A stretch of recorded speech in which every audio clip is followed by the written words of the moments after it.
Hey, I'm Evan. I'm the co-founder of SwiftReporter.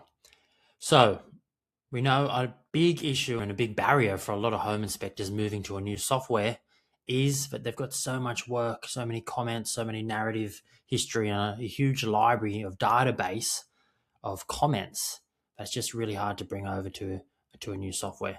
So, we fixed it. Here is in your comment library in the SwiftReporter web app. You can just simply import comments, add a CSV or Excel file, and add all your comments. Just select the template you want to add it to, and all of a sudden you have all your narratives, all your comment library, all your history, all your hard work. So let's see the comment library in action.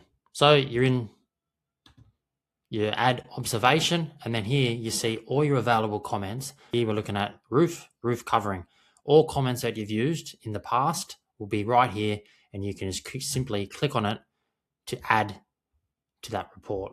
No double handling, no need to do things twice, and no need to lose all the hard work you've saved up for such a long time. So, huge problem. We fixed it. Easy.